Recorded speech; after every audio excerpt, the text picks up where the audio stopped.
Okay, check it out. I've got two smartphones recording me because one of them shows exactly what I see, just a blank wall. But the other one can see this secret, invisible, alien-looking code. Today we're going to learn about digital photography, light, and whatever the heck that is. So we need to understand light, and the best way I know to explain that is with a rainbow. And I like to think what a rainbow might sound like, with the violet being the high notes and the red being the low notes. And every color in between would be a progressively higher note. But if we try to hit a note that's outside the rainbow, we get nothing. And that's because our eye isn't sensitive to it. But digital cameras are. They can see what's outside the violet, the ultraviolet, and what's outside the red, the infrared. But most of us don't want to take pictures that look like something other than what we see, so engineers come up with filters that block out the ultraviolet and the infrared, so the pictures we take look like they're supposed to.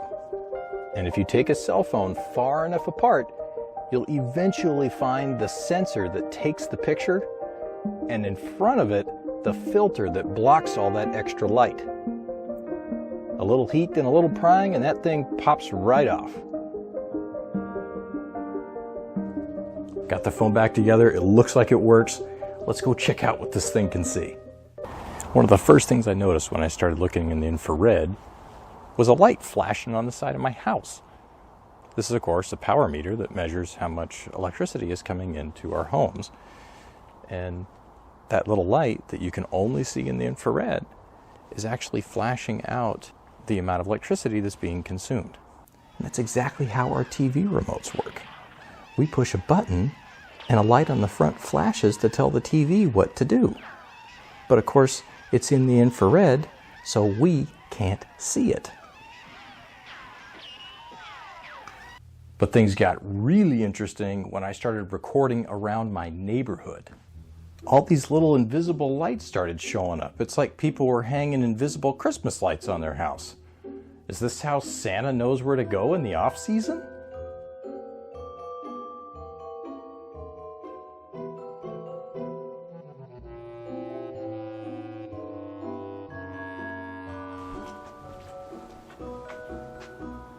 Oh, it's a security camera. Right.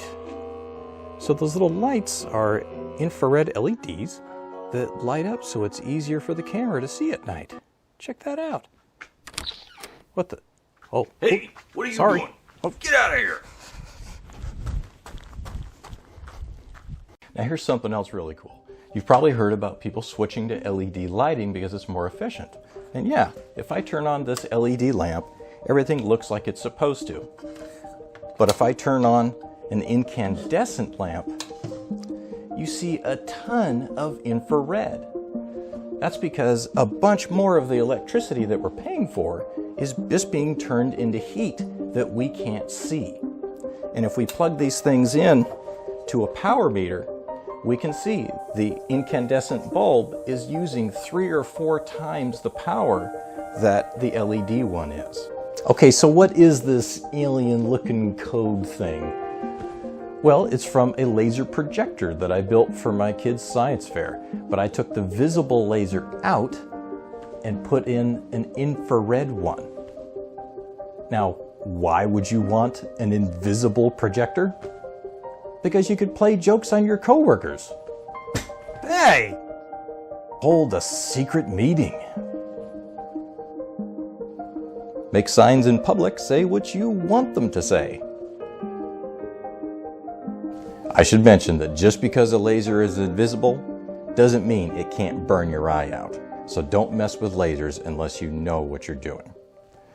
Also, if you start taking a cell phone apart, it's probably never going to work again. So don't rush out and start tearing into the nearest cell phone to take out that filter. If you want to know more about making cool images with lasers, look for my video on the many ways to steer laser beams.